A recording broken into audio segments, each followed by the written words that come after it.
Mahamuneye Soha Tayata Om Mune Mune Mahamuneye Soha Tayata Om Mune Mune Mahamuneye Soha.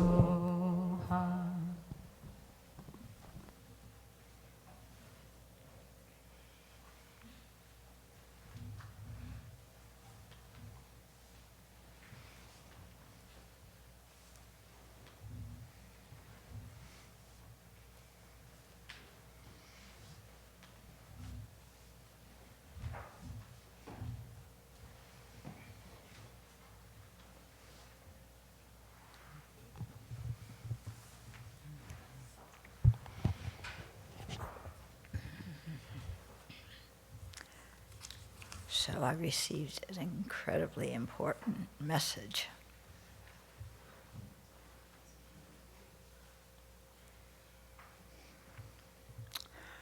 The lyrics for Prima Donna at the Abbey are here if you want to do this after your teaching today. Wow, what a message.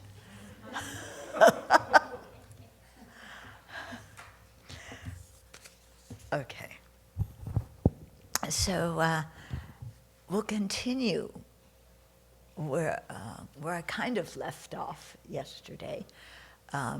We had gotten the Buddha's story until awakening and started to talk about it after that, and then went off and talked a little bit about Buddhist traditions. So I want to come back to that and go into that because the history can be very interesting to understand the present Buddhist situation. Yeah. Okay, so we'll start out with praising the Buddha and taking refuge in bodhicitta, making the mandala, offering, just like always. Okay, so in the space in front, generate the Buddha, visualize the Buddha surrounded by all the other Buddhas and Bodhisattvas, yourself surrounded by all sentient beings who want to be happy and don't want to suffer, but who in their confusion, mental confusion, create more and more causes for more and more misery, even though what they want is happiness. And we can see this in our world all the time on an international level, and also on a personal level, how that functions. So it's good to think about sentient beings, living beings that way. It helps us develop more patience with them, more understanding, and it also helps us become clearer about causality, because some of these things that we look at other people and say, why are they acting that way? We do too. And we think when they do it, it's bad. When we do it, it's justified. So there's a lot to learn from observing in the world how people think and act, and applying it to ourselves so we can be clearer about our own decisions. So here we're imagining sentient beings having a very clear mind and seeking spiritual guidance. So we imagine, that we're leading them in taking refuge, in generating love and compassion for all beings.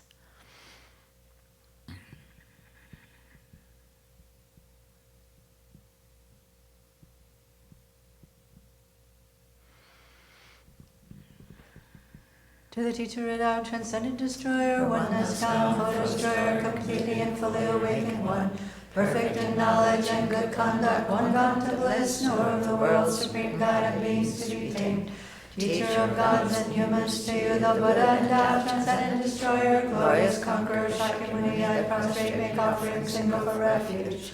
When I was supreme among humans, you were born on this earth, you paced 7 strides and said, I am supreme in this world. To you who are wise, then I bow.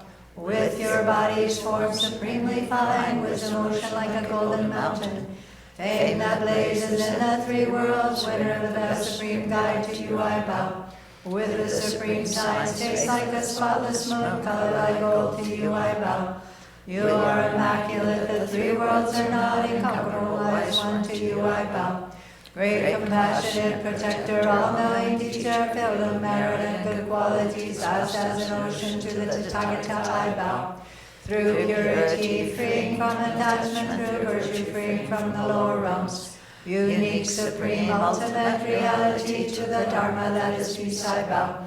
Having freed themselves, showing the path of freedom, too well established in the trainings, the holy field endowed with good qualities, to the Sangha I bow. Do not commit any non-virtuous actions, perform only perfect virtuous actions. Subdue your mind completely, this is the teaching of the Buddha. A star, mirage, a flame of a lamp, an illusion, a drop of dew, a bubble, a dream, a flash, lightning, a cloud, see conditioned things as such. Through this merit may sentient beings attain the state of all-seeing, subdue the foe of false, and be delivered from the ocean of cyclic existence, perturbed by the waves of aging, sickness, and death. This ground anointed with perfume, flowers strewn Mount Meru, foreland, sun and moon, imagined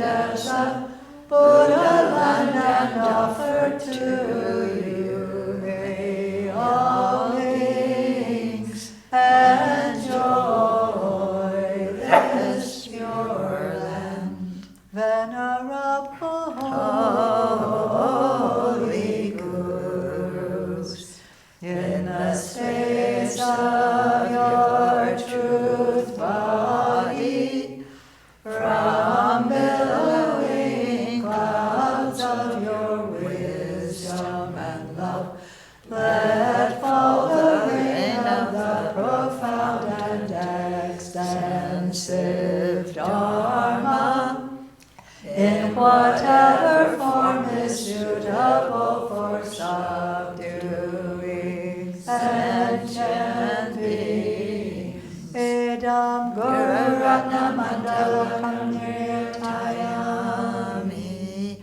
I take refuge until I have awakened in the Buddha, the Dharma, and the Sangha.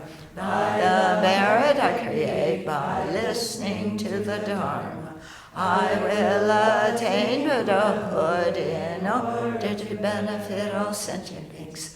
I take refuge until I have awakened in the Buddha, the Dharma, and the Sangha. By the merit I create by listening to the Dharma, I will attain Buddhahood in order to benefit all sentient beings. I take refuge until I have awakened in the Buddha, the Dharma, and the Sangha. By the merit I create by listening to the Dharma, I will attain Buddhahood in order to benefit all sentient beings.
let's generate our motivation.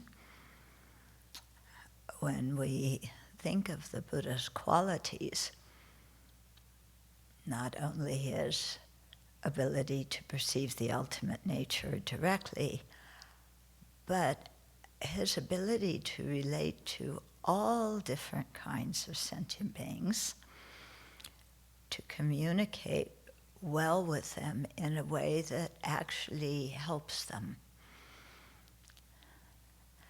And that comes from his love and compassion that is based on not playing favorites, but on the fact that everybody has the potential to become fully awakened, and because everybody has been kind to us in one lifetime or another. So this evening out of the field that is a preliminary to generating love and compassion in Buddhism is quite important, because without it, then we help our friends and harm our enemies and are apathetic towards everybody else. And if our mind is like that, as one of my teachers once said, then our mind is very much like a pet dog's mind. Yeah, when you give him what he likes, you play ball or feed him, his tail wags, he's very happy, he loves you. Yeah, when somebody wants to do something he doesn't like, when there's something threatening, he barks, he growls, he has a fit. And when neither of those things are happening, he'll kind of curl up and go to sleep. So we have to ask ourselves, how is our behavior, how is our way of thinking different than a dog's way of thinking? And how can we, invest the time and energy that it takes to respect all living beings, whether we agree with them or not, to respect them no matter how they treat us or how they treat others, because every living being is worthy of respect, although the actions that living beings do is not always worthy of respect. So differentiating the action from the person, respecting the person,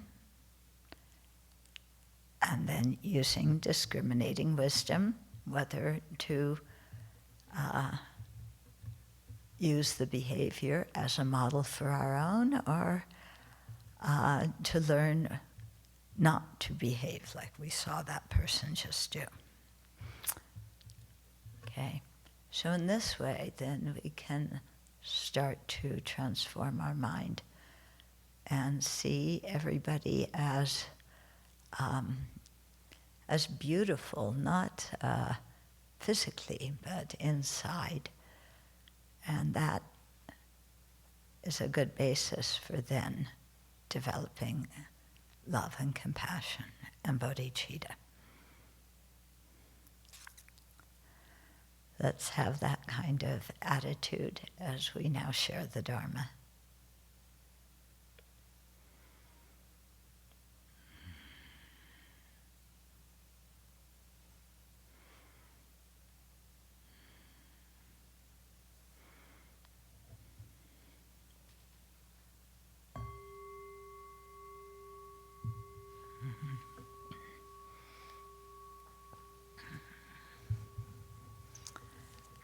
Okay, so let's go back to kind of where we left off yesterday. The Buddha attained full awakening, which means that all the defilements on his mind stream were eliminated in such a way that they could never come back again. Yeah. And at first he was hesitant to teach, then he started to wander. So the lifestyle of the mendicants at that time was that they didn't have grandiose monasteries and things. Yeah, it was very much people wandering, living a semi-ascetic life.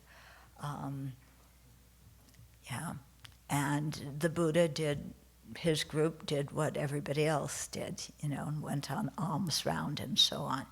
So just from this, we see that the Buddha acted in ways that corresponded with his culture. Yeah, so this is something that's quite important as we trace the history of Buddhism. So they were wanderers, and like I was explaining yesterday, all the precepts develop because people, either they did, really negative actions, or they were really obnoxious and inconsiderate. And these are the monastics, okay? So lots of people ordained, and you have some good ones, and then you have the 6 naughty monks and the 6 naughty nuns who were alive at the time of the Buddha. Yeah, what we don't want to be is their reincarnations. Yeah. Okay. So it's the stories of how the precepts evolved is quite interesting, because some of the stories, you could kind of say, well, that wasn't that bad. I mean, the action was bad, but the thought behind it was maybe okay. It was more understanding. So let me give you an example. So the first precept the monastics have is a precept of celibacy. Okay, when the Buddha first started ordaining people, there were no precepts because for some time people actually behaved well. Okay, and then there was one monk he was the only son in an ancient Indian culture, and even present-day Indian culture. The eldest son, especially if there was the only son, had special responsibilities to say prayers when their parents died and take over the parents' land and business and everything like that. Okay, but the son of this couple ordained. Okay, so yeah, he's ordained. He's not going to have any kids. His parents are really quite worried about this because, it's a Brahmin custom. That they make prayers and do rituals for you and so on. Okay, so his mother basically, sent a message and said, please come home, and because he was married before he ordained, come home and be with your wife and, give us a child, a son in particular. And, he said, I'm a monk, I can't do that. Well, Mom and Dad were kind of persistent about that.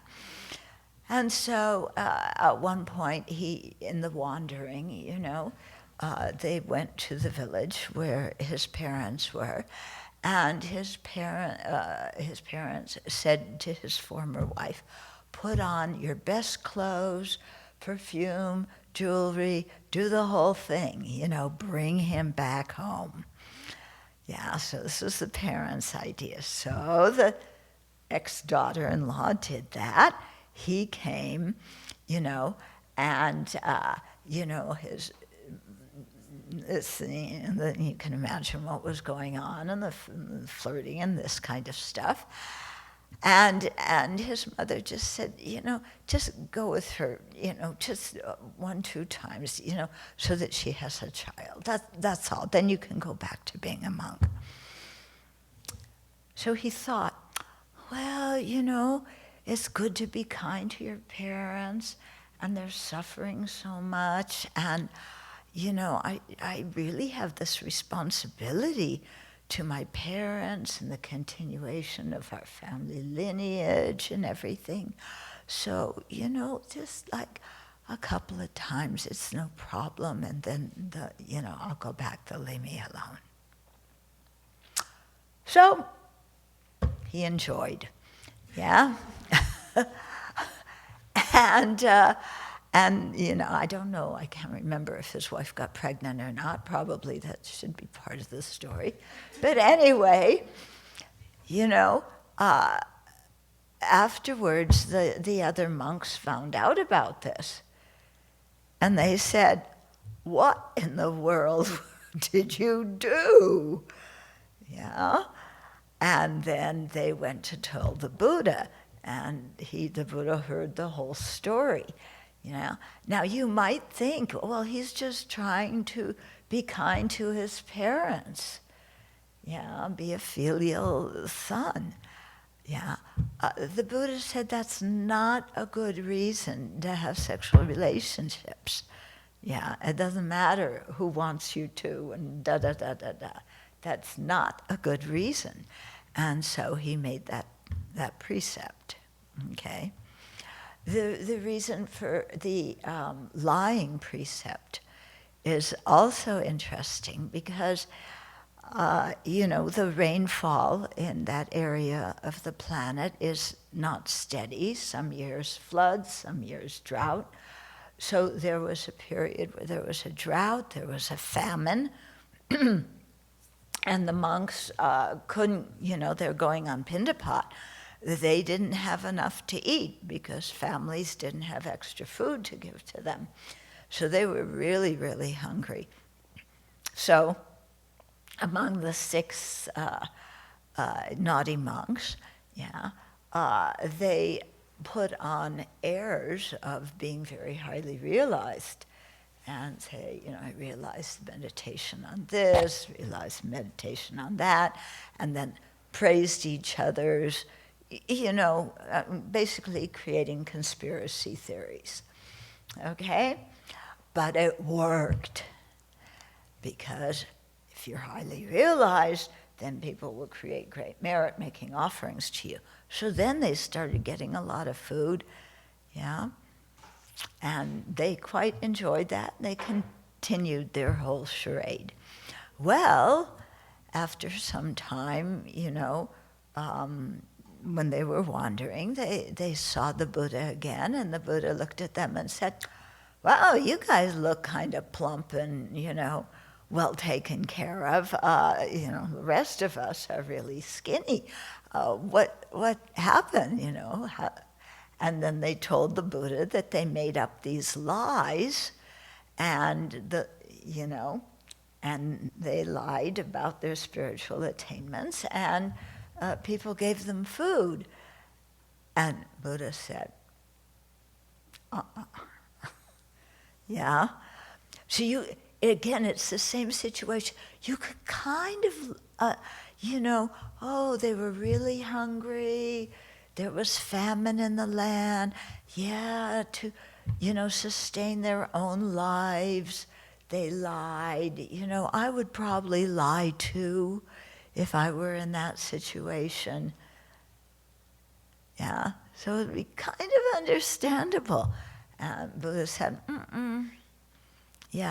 And so especially lying about one's spiritual attainments is a root transgression of the root precepts. You cut it off from the root. So and the other stories are all kind of similar. You could kind of I can understand how somebody would do that. No. Okay. So all the precepts evolved because of people's actions. The Buddha didn't make up a whole list of rules to start with. Everything came about based on how people acted. And that's kind of how we do things here. We follow the Vinaya, the precepts the Buddha set down, but we also have our own in-house rules or guidelines. And those all develop because of situations that have happened, yeah, and confusion that has arisen. Now you might say, well, why are you have the Vinaya and fully ordained people, you have hundreds of precepts, why are you creating more? Well, lots of the precepts that were made at that time, I don't know about some other people, but there's a few of them I keep very well, okay? There's one precept, not to throw the waste in your chamber pot over the fence in the morning without looking to see if there's anybody on the other side.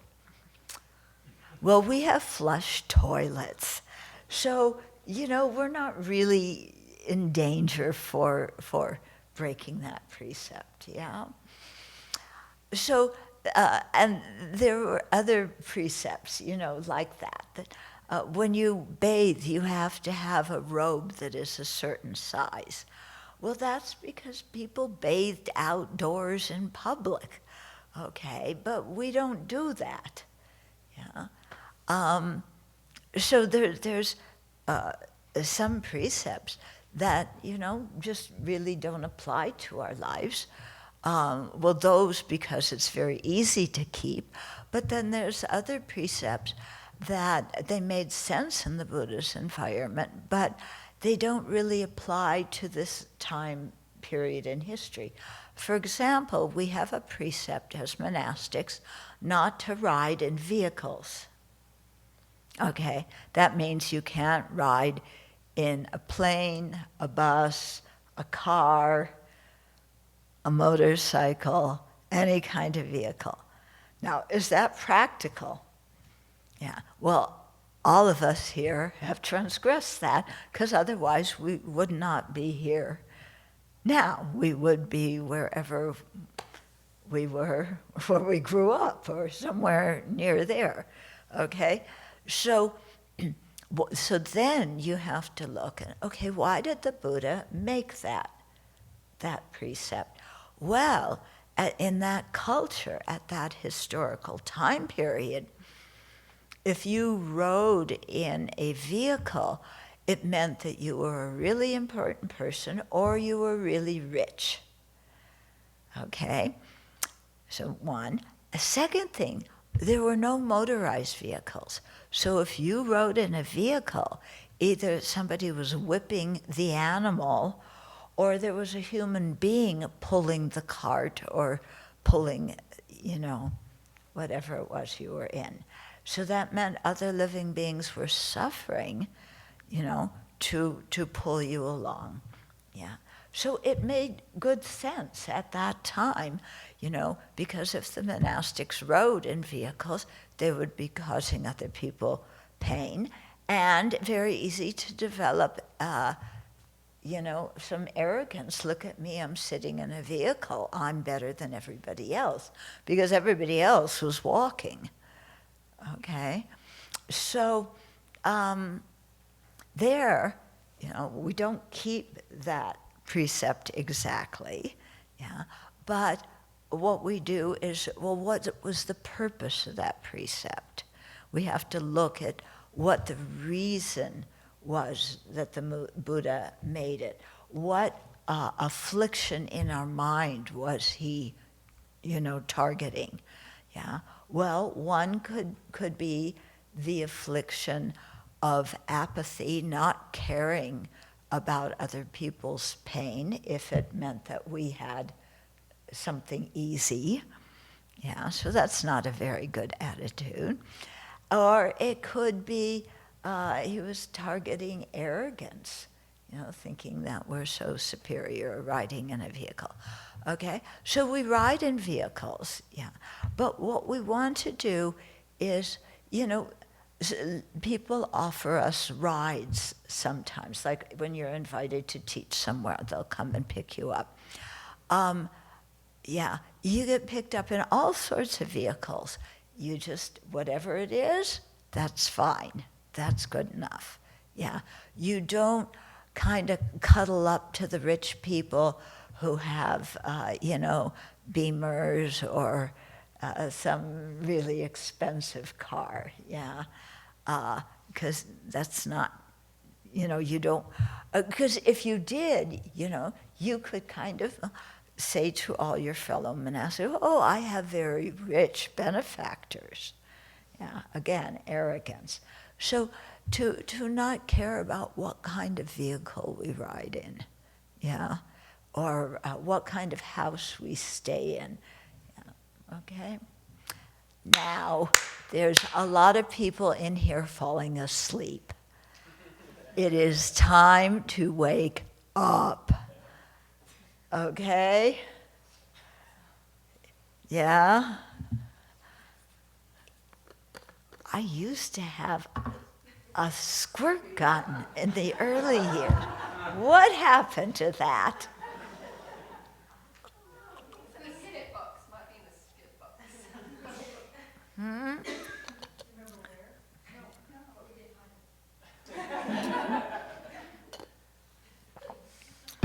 it. Okay, wake up, people. Yeah.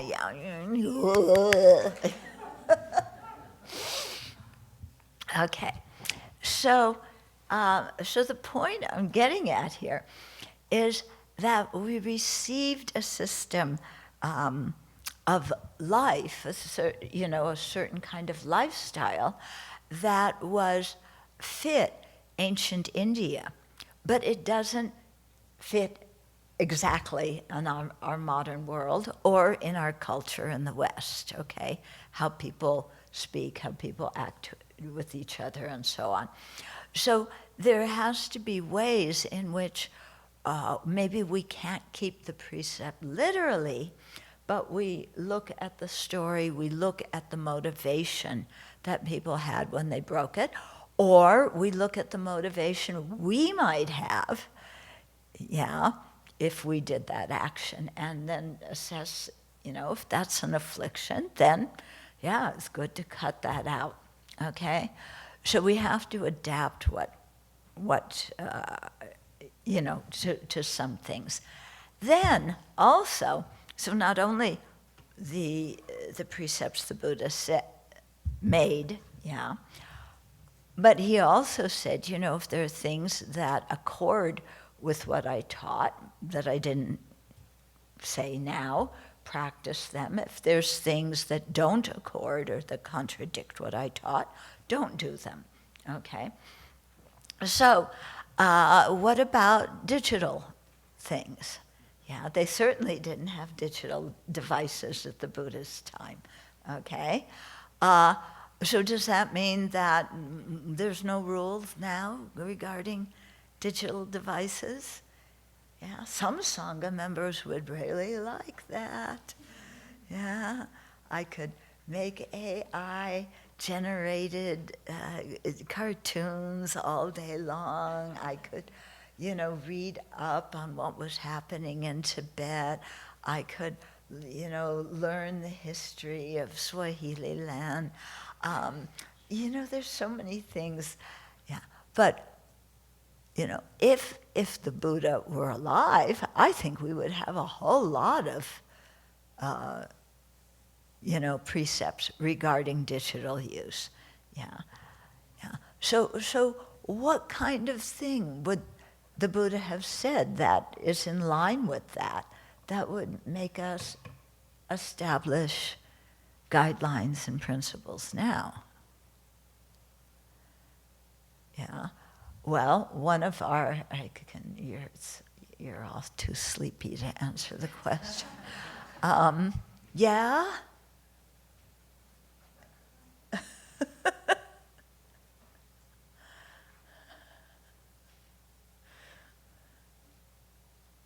we have precepts against entertainment and spending time doing things like watching military parades. So that clearly indicate that we should be using our time in meaningful ways and watching what we are ingesting in terms of media and entertainment and things like that. Yeah, yeah. So that would very much be it. I think that precept, against entertainment, yeah. Also, we have a precept against intoxication. Yeah. Now, it specifically is talking about alcohol, yeah, but it applies to recreational drugs. It applies to misuse of prescription drugs. They didn't have fentanyl at the Buddha's time, but it would apply to that. And there's many other things we get intoxicated with. Yeah, and online activity can be one of them. You get completely addicted, completely intoxicated. What do you do first thing in the morning? Look at your phone. Last thing at night, look at your phone. When I travel, everywhere I go, people are there with their phone, yeah, and scrolling in their phone, probably looking at the messages that they've seen at least a few times before, looking at all their pictures again, yeah, but nobody dare look up, yeah, except me, because I don't have a phone, and I don't want one. Yeah, can you imagine somebody living without a phone? That's like impossible these days. Well, no, it's possible, yeah. There's some challenging things, yeah, like when they want 2 authentications for your Medicare account, but some of you are not worrying about Medicare yet, yeah.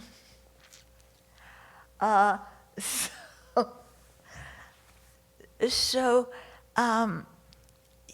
we have to set up things as a community to regulate our use of digital things. Yeah. Now, that's how we're doing it in our community and how we're choosing to interpret the precepts. Now, some of you have been to Theravada centers, yeah, and there the way the monastics keep the precepts is very different, yeah. For them, everything is quite literal, okay? So the Buddha said no intoxicants, there's no intoxicants, yeah, but there's a lot of digital stuff going on, okay? And comparing, what kind of device you have and what kind of device somebody else has, and have you seen the latest this or the latest that, yeah? So it's just different ways of keeping the precepts. And in Theravada tradition, it's quite literal, yeah? With us, as I explained, we try and look at the principles behind the precepts and apply those modern day, yeah? So, for example, some of my Theravada friends, as the precepts around eating go, yeah, you have to finish your meal by noon, by midday, okay? Because in India, in the afternoon it was hot, and they didn't want the monastics wandering around at all times of the day and night. First of all, it would be really inconvenient if they came at whatever hour on alms round, and you were expected to give them food. It would be very inconvenient for the lay people. And also, they didn't have bathrooms at that time, and so the fields were where you went and did your business. And if they were to go on Pindapat at night, in the evening, it would be dark out, and use your imagination. So it would be a little bit messy. So, to have the meal, finished by noon made sense in that culture. Yeah, you could eat from dawn until midday. Okay. Now you apply it to, and somebody has to hand you the food. Yeah, that food has to be handed to you. And so that it's very clear that what you're eating is something that is freely offered, that you're not just stealing and taking stuff from other people. Okay? Now, if we did that here, okay, first of all, you're seeing the summertime where it is light early and stays light late. In the winter, it gets light maybe 8 o'clock in the morning, gets dark maybe 4:30, 5. Yeah. So eating, you would have a few hours between 8 o'clock and noon, to eat. And, and then no food for the rest of the day. Yeah. And also, we don't live in town. We don't go on Pindapat. So that would mean that people, because the monastics at that time had a precept not to cut things, because you might harm living beings. So you can't cut vegetables, you can't cook. Yeah? So our Theravada friends, everything, their lay supporters, cook the food, buy the food, cook the food, bring it there and serve them, usually by 10:30, and so they can finish their meal in time. Okay? Now, is that practical here? Yeah. All our supporters, not all of them, but the great majority, are people who work. Yeah. And to ask them to prepare food, either there or here, and drive, let's say, from Spokane or Coeur d'Alene, that's an hour and a half, or an hour 15 here, cook the food, serve the food, clean up, hour and 15 back. What are their employers going to say?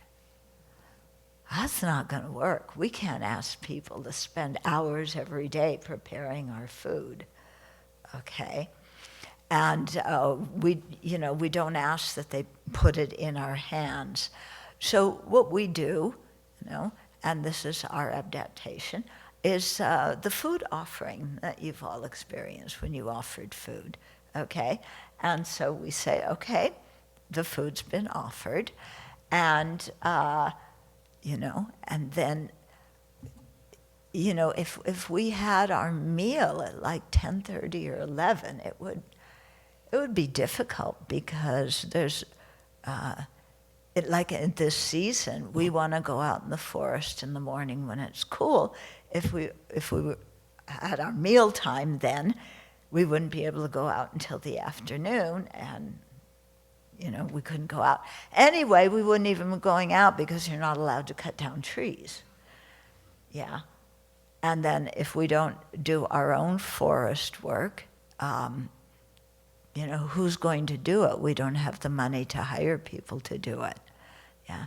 Now in ancient India, the land, there was so much land that didn't belong to anybody. Yeah. So you didn't have a piece of land that was your responsibility to take care of. Okay.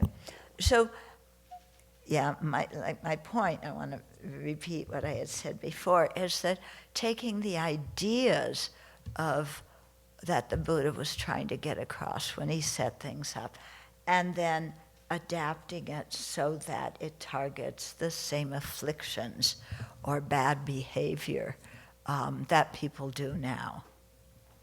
Okay?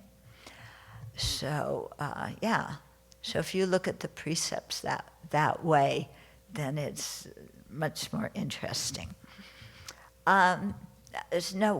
why did the Buddha establish precepts? Because, like I said, people behaved inappropriately. And again, to repeat, different Buddhist traditions have different ways of keeping the precepts. Yeah. So there's nothing to get arrogant about. Either, well, we keep them this way and our way is best, and somebody else saying, no, we keep them that way and our way is best. We don't need to get into that. That's not at all helpful. Okay. So there are certain things that came up the Buddha said, don't do. Then there are other things that the Buddha said, do. Okay? And he encouraged us to do certain actions. So one of these is, of course, the ordination ceremony. We don't just say, come, O bhikshu, and, there you go. Another one is, and this came from the Buddha's time, is every 2 weeks reciting the pratimoksha, the list of our precepts, and before doing that, coming together and making confession and amends for any transgressions that we made. Okay? And this is something quite important to do. Unfortunately, not all the Buddhist traditions do this nowadays. Yeah, the Tibetans do it,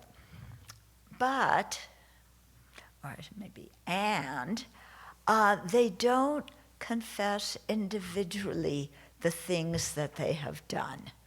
So it's very easy, you sit in the assembly, and the prayer goes, I've committed, transgressions of this type, of this type, of this type. So it sounds like everybody's confessing together of doing those transgressions, but you don't have to say anything out loud where other people hear you about your specific naughty actions. Okay? So it becomes much easier to hide things, which is not at all helpful. That's why, what we do here is we say things out loud, and that has the quality of developing transparency, of not being ashamed of what we did. If we made a mistake, being willing to admit it, because covering up our mistakes, when we make mistakes, a little bit of cover-up is okay. Yeah, right? Just like, Nixon did. He just did a little bit of cover-up. And, the Epstein thing that's going on right now, actually the cover-up is very good. Otherwise, many people would get into trouble, and young people would be disgusted, or maybe they would be incited to, act like Jeffrey Epstein, and who knows, So we tend to, when I cover things up, it's okay. I don't want people to think bad things about me. I want people to think good things. And they'd say, I have the Buddha's potential. So yes, I do all sorts of naughty things, but they should still love me, and I want them to love me. I don't want to disillusion people. So a little bit of cover up. It's okay. Like the Catholic Church. If they did it, why can't we do it? I think there's some reasons why we can't do it. And why it's important to, individually say things out loud that we've done. And we don't just confess, but there's a thing of making amends. So depending on the severity of what we've done, there are different ways of making amends. Okay, now this doesn't mean that everything every 2 weeks that, is the least bit, beyond monastic etiquette, that we have to confess out loud. Because if we do that, then each one of us would probably be talking an hour or two. Okay? On this day, well, I have to confess, today at lunchtime, I talked with my mouth full. Okay, so I did that once. I did it twice. This is just one lunch. I did it a few times, yeah. Unfortunately, my memory's not so good. I couldn't tell you exactly what point in the discussion. But if I was confessing properly, I would give you each single detail. And also, we don't drink water standing up or any kind of beverage standing up. But you know what? When I'm in my room, all alone, none of you see me except those of you who just walk in without knocking, which everybody does. Yeah, I drink standing up. Yeah, not just once, but almost every day. Okay, so my confession, okay, on the first of the month I drank standing up, second of the month I drank, it would take me quite a while. Confess that, and then confess all the times where I talked with my mouth full. And then we have a precept not to look at each other's bowls. Okay, now the way our bowls are shaped, it's kind of hard. You try, but you can't really. Yeah, but people's flat plates, you don't have to try, I look at all of you lay people, I know what you eat at lunch, because we have narrow tables and your plate is right in front of me. Yeah? Oh. And the monastics who have little plates, oh, look who took a lot of that, a lot of this. Oh, I'm glad they took what I don't like. Please take more. But the stuff I like, don't you take. Yeah. Okay. So if every single thing that I did, I confessed, like I said, you wouldn't fall asleep during teachings, you would fall asleep during my confession because it would be so long and so boring. Yeah. So the Buddha said that those kinds of things, the categories of trainings, etiquette trainings, we confess silently, we confess to the Buddha, imagine the Buddha in front and own those. And things in the category of lapses, we can confess to one or two other monastics. We don't have to have the whole assembly of, maybe you live in a big monastery and there's a few thousand people, and you have to say over the microphone.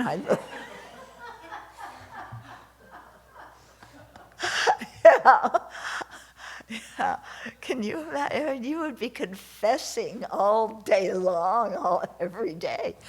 So, so there's ways that the Buddha adapted things, yeah? And then there's also, like I said, precepts were made because of real situations that happened. But then, on so many of the precepts, okay, somebody did something, the Buddha said, okay, from now on, here's a precept for the Sangha's improvement, and people don't do this. But then there was something that happened where there really was a good reason to do something, but the Buddha set that down, and at the Buddha's time, everybody kept everything very well. So they said, oh, we dare not do that. Buddha said, don't do that one. And so that didn't get done because there was a precept against it. And then people said to the monastics, why didn't you do that, you know? And they said, and then it went to the Buddha, and the Buddha, you know, he was a flexible guy. He wasn't like real dogmatic. He said, well, in that kind of circumstance, yes, then it's okay to do it, yeah? So it's kind of, what would be an example? Okay, so you're working in an office, and the monastic office, let's say, you know, and there's more than one person that has their desk in there. And so, you know, some of the monks are working in there, some of the nuns are working in there, you know. And then it just arises one day, you know, kind of there's one monk sitting working in the office, and a nun walks in, and like, he goes, I'm not supposed to be in the room alone with a woman. Get out of here! And she says, well, I'm not supposed to be alone in a room with a mind. You get out of here! And they both split. Okay, great. So they both kept their precepts immaculately. They weren't in the room with somebody of the opposite sex. Yeah. So the office work doesn't get done. So there's mail that comes in. There's the phone, you know, the voice message is completely filled up after an hour. You know, nobody dares goes in because somebody else might be there and walk in or whatever. Yeah. So the whole monastery shuts down. Yeah.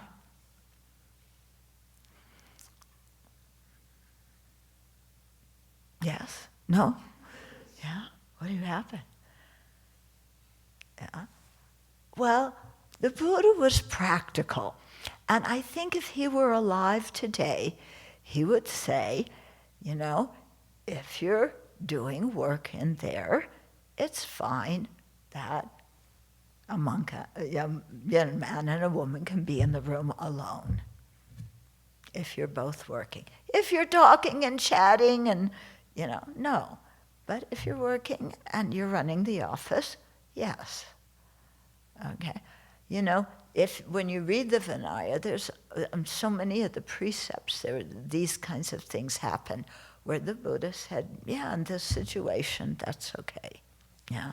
There's another precept that about what kind of material you can put inside of your mattress. Okay? And so when the precept was made, the Buddha said, I forget what material it was, but it was one material. He said you could make your mattresses out of this, because in that part of India, that material was cheap. It may have been kapok that, you know, falls from trees, and, you know, and that material was cheap. But to make it out of wool was verboten, because wool was quite expensive in that area. Well, the monks kept that very, well.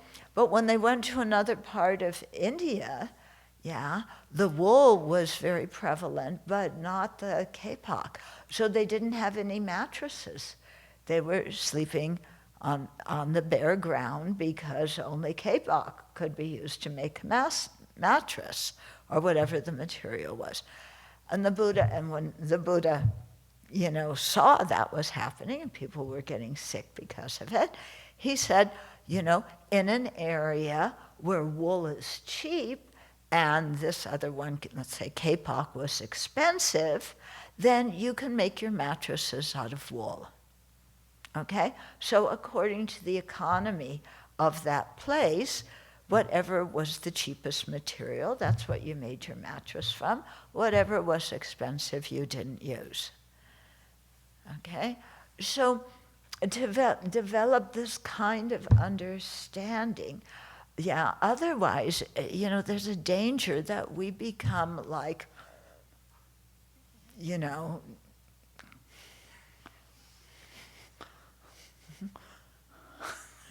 Yeah.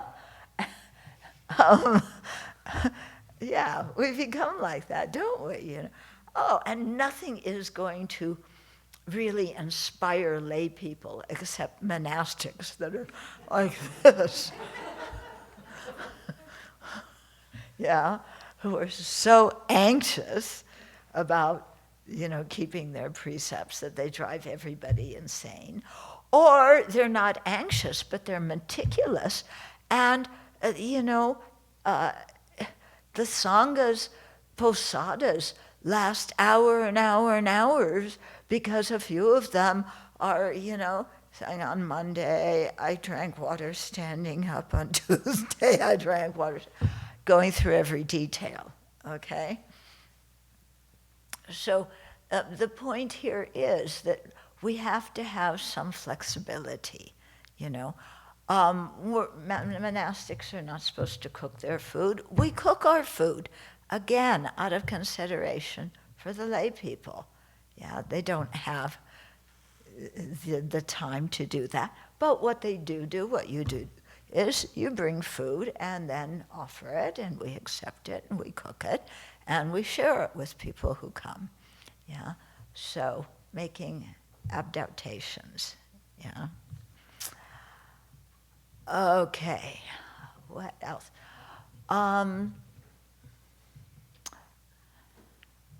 So the Buddha went and taught all around, mostly northern India, yeah, and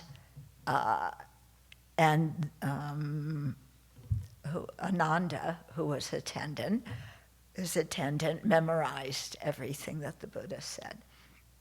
Yeah. So, and what was quite evident about the Buddha's Dharma talks was he really addressed people where they were at. Yeah. To people who needed to hear a certain topic, he talked about that topic. For people who needed to hear another topic, he talked about that. Okay? So it wasn't one size fits all. It was, different people have different dispositions, different aptitudes, different interests, yeah. And so he taught a very broad range of topics, and sometimes what he said about a certain topic changed according to the audience that he was speaking to. Yeah. So if you're a person who likes things to be literal, then you might say, well, the Buddha contradicted himself. But if you see the Buddha as a skillful teacher who really taught according to people's dispositions and interests and capabilities, then you would see that what he taught in different places and different times was something very skillful. Yeah. So the first teachings that he gave, he was walking around and teaching people. And then the precepts for the Vinaya were being developed. After the Buddha passed away, then, like I mentioned yesterday, Mahakashapa, one of his very ascetic disciples, got everybody together, and Upali recited the Vinaya, Ananda recited the sutra texts, okay? And so that began the things getting systematized, yeah. Now, what happened in Buddhist history is some time went on, and this was the Dharma that spread. And then there were other sutras that became public knowledge and spread very, very widely, okay? So the people that were practicing, the first transmission that the Buddha said, then when these other teachings came about, they said, what Buddha's teaching there? Wait a minute, it doesn't sound too practical. Yeah, because what he taught us, we were all human beings sitting around, and he spoke to us. But in these new sutras, he was in some kind of God realm or a pure land, and there were multiple, bodhisattvas sitting in the sky. Yeah, like this Heart Sutra that you people chant all the time. Yeah, if you've been to Sarnath, the area, the place where the Buddha spoke the Heart Sutra, What? Rajgir. Oh, I said Sarnath. Sorry. Yeah, Rajgir. So you walk up the hill in Rajgir, and the area where he spoke the sutra is probably about the size of this room. Now, there were how many monks and nuns there? Huge group of them. And then there were bodhisattvas sitting in the sky. Huh. Yeah. This is a little bit too mystical. Yeah. So and then what the Buddha said in the Heart Sutra, oh my God, there's no eye, no ear, no nose, no tongue, no body, no mind. Wait a minute. No. I have them. I have eyes and ears. Why is the Buddha lying? Saying no eye, no ear, no nose, no tongue, no body. Is he just saying nothing exists whatsoever? Oh God, maybe nothing exists. Oh well, but I kind of like that because all my non-virtue doesn't exist either.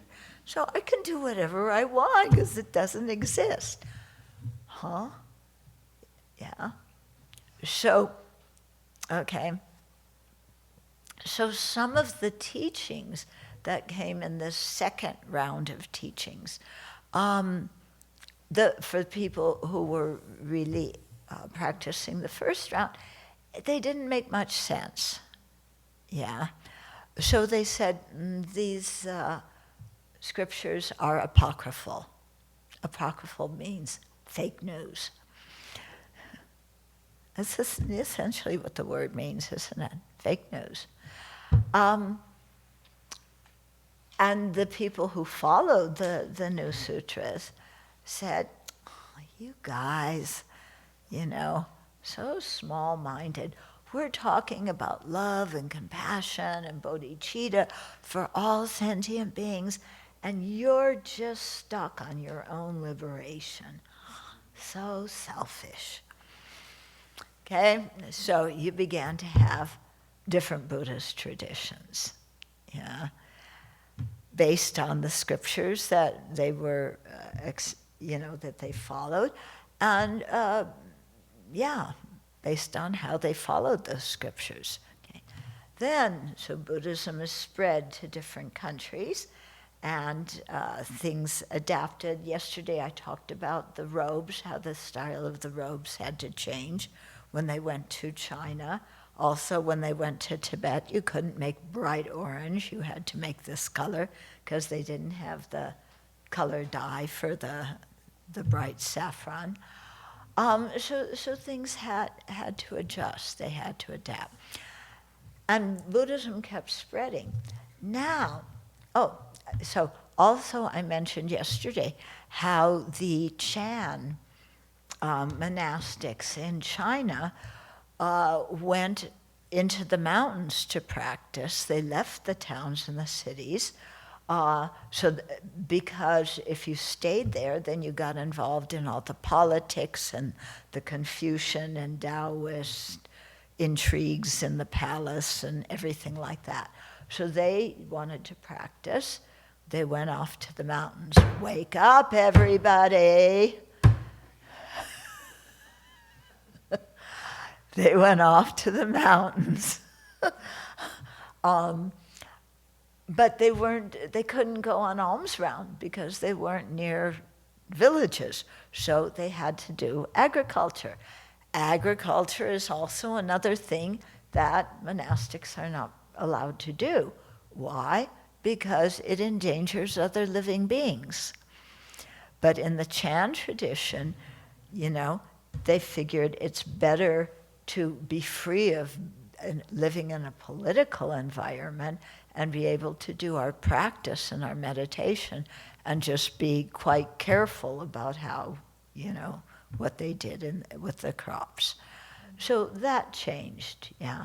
When Buddhism went to Tibet, in the second transmission, so many monastics, there was like a quarter of the male population were monastics.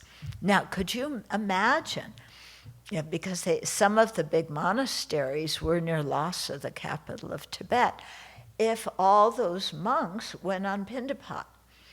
Okay, so Sera Monastery was there. I think it had 3,300 monastics. Ganden had 5,500, something like this. My numbers may be off. But Drepung had over 10,000 monastics. Okay, so can you imagine all those people? And Lhasa was not the size of New York, It was the size of probably a little bigger than Newport. I don't know if it was even the size of Spokane. I think Spokane would probably be too big. But if you had thousands and thousands of people walking into town every day with their alms bowl, that wouldn't work. So in Tibet, what happened is sometimes people offered food to the monastics, but also some people donated their land, and so the economy in old Tibet, it wasn't a modern economy, So there were landowners who owned the land, and this happened in China too. And the monasteries also owned some land. And then you had poorer people who worked the land and they could keep a portion of the crop, but most of it they had to give to the owners. Yeah. So, the whole thing about getting food in Tibet had to change because there were so many monks and the lay people couldn't, handle the whole thing. Okay? So what you see is things adapting to the culture, the climate, to the way of thinking of different places. Some of the adaptations, personally speaking, I think were really wise and very good. Some of the adaptations, maybe not so much. But each tradition kind of did it the way that they felt was good for their country, their environment, what was going on. Yeah. So you have diversity in Buddhist traditions. You practice in the Japanese Zen tradition, yeah? So there were monastics early on in Japan, and then in the Meiji Restoration, which was the mid-19th century, the government, like has happened in other countries too, felt very challenged by having a big Sangha. Yeah. Because, as we know, European history, you can whip people up based on religion. And that could become a force that threatened the government. So in the Meiji Restoration, they made the monastics get married. They disbanded the monasteries. They all had to get married or be single. Yeah. And so that I've met like one or two Japanese monastics, but basically the Vinaya doesn't exist there anymore, yeah. But but they have a version of the Bodhisattva precepts. But their version of the Bodhisattva precepts is similar, but not exactly the same as the Tibetan version or the Chinese version. The Tibetan and Chinese are closer. They relied on some of the same scriptures, but the Japanese 16 precepts. So, in ours, if you look in the Red Prayer Book, you'll see the ones that we have. There's some overlap, but there's also a lot of difference, yeah. So, the politics in different places really influenced.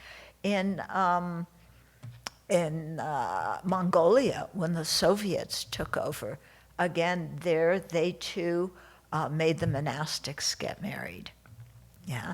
And so Mongolian monastics married. Now, after, Mongolia is their own country, and the Soviets can't tell them what to do, they're trying to reestablish the monasteries the way they are in Tibet, because they basically follow the Tibetan tradition. But it's a bit difficult because once the monastics start to marry, it's really difficult to tell them not to, especially when the senior ones are married, then you're going to tell the junior ones no. Okay, so there's a challenge in Mongolia, yeah.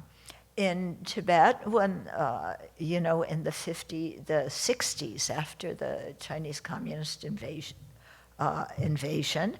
and also in China, with the communist takeover, they often closed them, well, not often, very much closed the monasteries, burnt scriptures, made the monastics,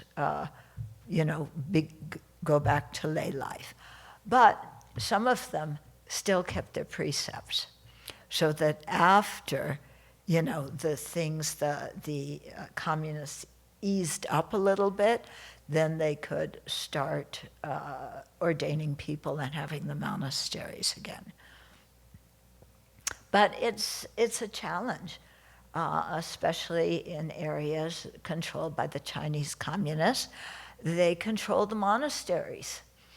And who can ordain, how many monastics, no big assemblies, because they don't want that threat from it.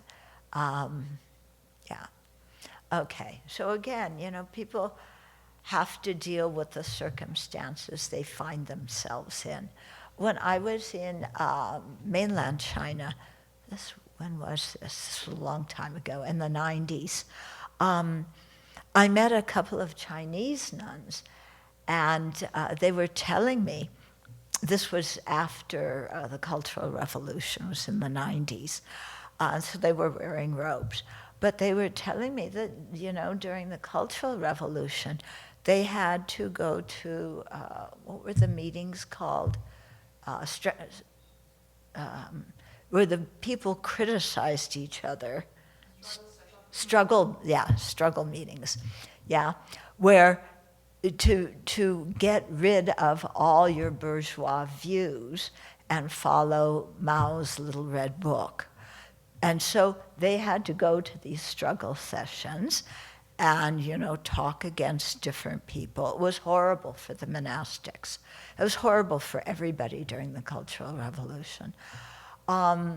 But they told me that they also, because they were monastics, and religion was the opioid of the people, so who was it? Lenin said, Marx said.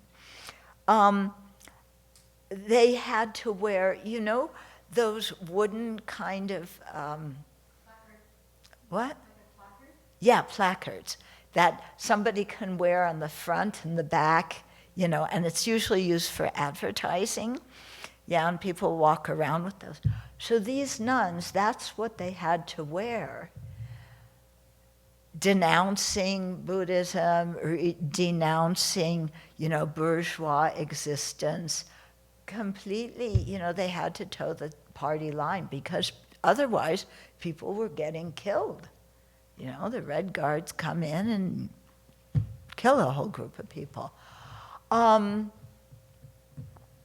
So they told me that's what they had to do. Their monastery became a factory during the Cultural Revolution. Yeah, they had to wear those plaques, go to the struggle sessions. They would forget wearing robes. Yeah, they had to look like lay people, work in the factory. And then, when the situation eased up a bit, then they can put their robes on, start the monastery again. But again, lots of regulations and the government really keeping a tab on them. So in Buddhist history, in the history of any kind of anything, things change, don't they, according to what's going on with the weather, in the country, and so on. Yeah. And different people have different ways of adapting to change. Different people have different changes that they experience. Yeah. So the whole idea behind this is to be quite open-minded, and not get into sectarian thinking, my tradition is the one, right one, and you other people are wrong, Even His Holiness Dalai Lama, says we should respect all religions. Philosophically, theologically, we may not agree with them, but in terms of basic human values, which is why His Holiness really emphasizes secular ethics, all religions teach being kind, being generous, keeping good ethical conduct. There's some difference in what their ethical conduct, but there's many common things. All the religious traditions talk about forgiveness, yeah? And so to respect all the different religions, because for the people who believe in them, those religions are good. They help them to be good, ethical human beings. Whereas if you said, well, my religion is the best for everybody, it may be best for you at that time in your life, but if you try to make everybody believe what you believe, or else, it's going to be,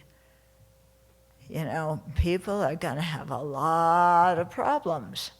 Yeah, we can see that beginning to happen here with people who want a white Christian nation. Yeah, so far we can operate as Buddhists. In their view, if they had control of the country, who knows what they would do? They might kick us all out of the Abbey and take care of, take it over, like the Red Guard did, We don't know. But the idea behind it is, that we respect every religion and we encourage people to practice what religion speaks to their heart, we don't say, well, you've got to be a Buddhist, or where your next rebirth is. Do you know? Here, forget not Dante. You read the Buddhist scriptures, there's discussions of what the hells are like. Yeah, that's where you're going. Yeah. One of my Dharma friends, Alex Burson, he told me that one time one person came to him and said, I was brought up in kind of very conservative Christianity, and but I like Buddhism, but if I become a Buddhist, I might go to Christian hell. But if I stay as a Buddhist, I might go to Buddhist hell. Yeah, chill out. It's okay. You be a good, ethical human being who's kind, generous, forgiving. You'll be okay. Yeah, practice that. Yeah, and so you have people come and try and convert you, and that's a good way to deal with it. You say, yeah, because that happens to me a lot, Yeah, I look like average Joe on the street, don't I? Let's try and convert her. And I usually say, thank you, and, I have my own religion, and I practice ethical conduct. I try and be compassionate and kind to other living beings, and, cherish other living beings, practice kindness, and when I make mistakes, I confess, I try and practice forgiveness. And if, you have the same beliefs in your religion, so if you practice that according to your religion, you will be a very happy person who will get along well with others. Yeah, and I practice the same thing according to my religion. Yeah, so thank you very much. No, I don't want your books. But, thank you very much, and I wish you well. And they're always very happy and smiling after I say that. Yeah? So that's a good way to deal with those kind of things. Okay, we have 2.5 minutes for Q&A. Unless we go over, but So your turn.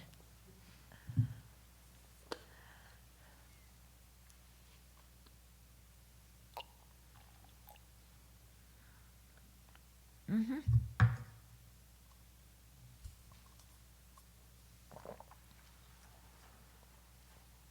Every time I hear this story, I'm still stunned by the fact that the Buddha Dharma is as pure as it is in the world.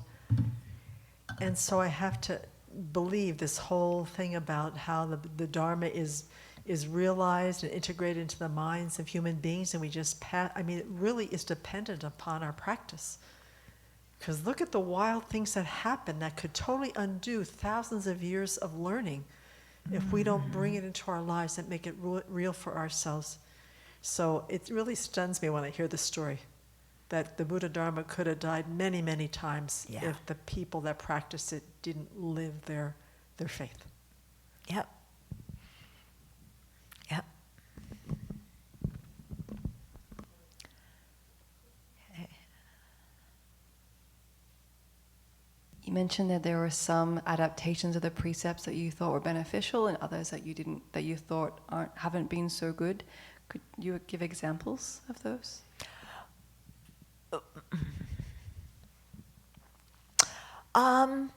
Okay. One example is monastics riding motorbikes. Now, this is just my personal opinion.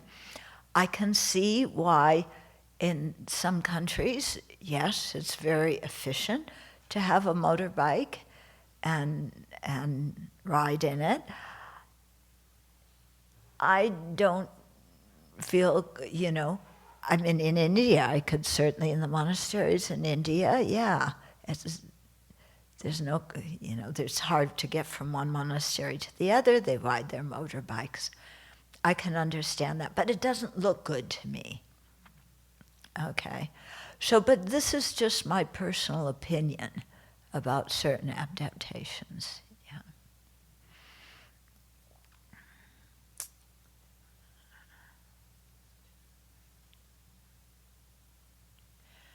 Don't turn the mic off and on, because somebody will keep using it. Yeah.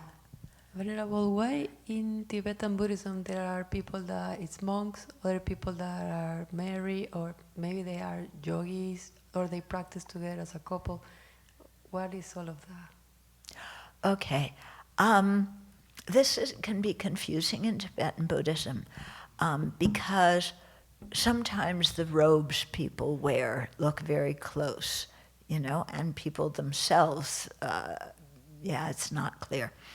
if you're a monastic, you're celibate. Yeah. Yeah, because if you're not celibate, even if you put on robes, you're not a monastic, okay? Because you've broken a root precept, yeah.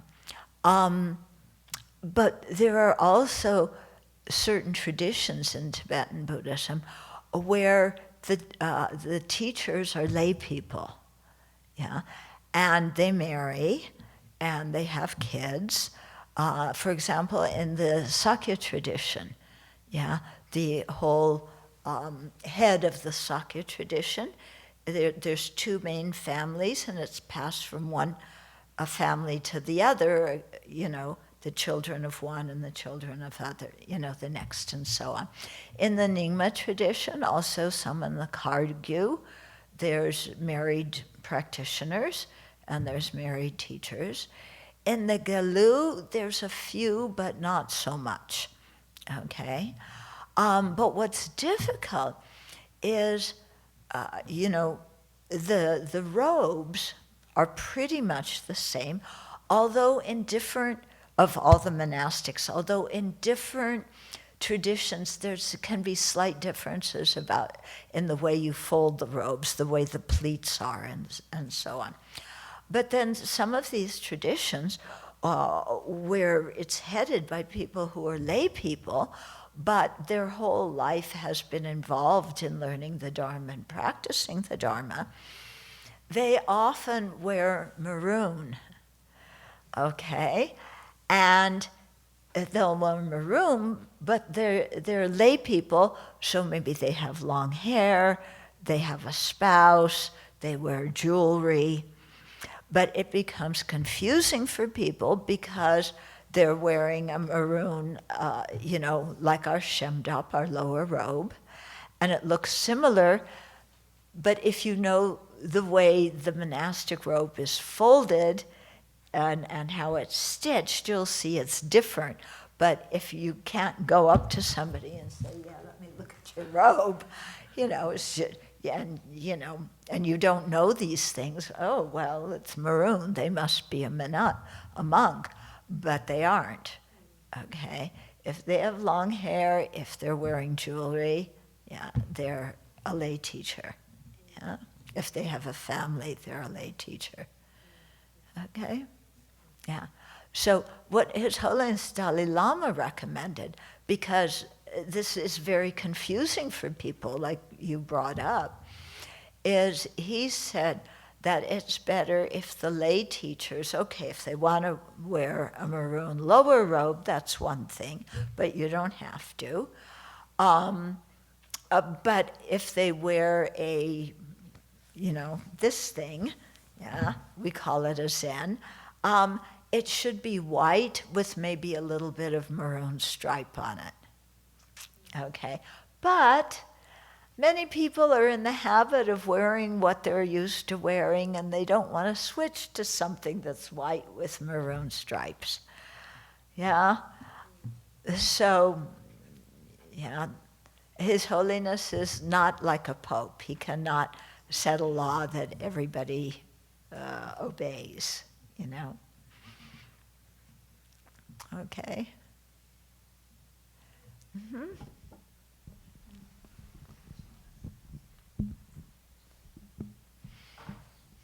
Thought I would share a comment that I heard when I think someone went out to teach, and then there was this Q&A session when somebody asked about converting to Buddhism, and I thought the reply was beautiful. One of our monastics says that we don't convert people to Buddhism, and we were never taught to convert people. So I thought that was really nice. Yeah, we don't push our religion, you know, and force people to convert. If people are interested, we certainly make the Dharma available to them. That's how most of us here met the Dharma. Yeah, it wasn't through our families. It was because we were interested, and then Buddhists make it available. They mentioned that we were also never taught to do that. So it's like how we preserve the way that we preserve the Dharma here is the right way of doing. So I thought that was really good. Yeah. Anything else? Okay, let's dedicate.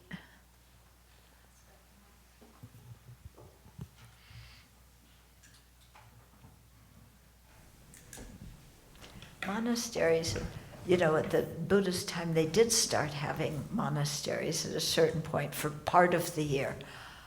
But they didn't have sound systems, they didn't have recorders, they didn't have computers.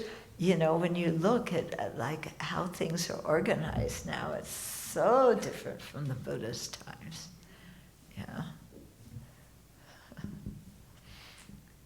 May the spiritual teachers who lead me on the sacred path, and those spiritual friends who practice it have long life. May I pacify completely all outer and inner hindrances. Grant such inspiration, I pray. May the lives of the venerable spiritual mentors be stable, and their virtuous actions spread in the 10 directions. May the light of wholesome teachings dispelling the darkness of the beings in the 3 worlds always increase. Idam Guru Ratna Mandalakam Niryatayami. Due to this merit, may we soon attain the awakened state of Guru Buddha, that we may be able to liberate all sentient beings from their suffering. May the precious Bodhi mind, not yet born, arise and grow. May that born of no decline, but increase forevermore. Okay, so let's come back at 4:40.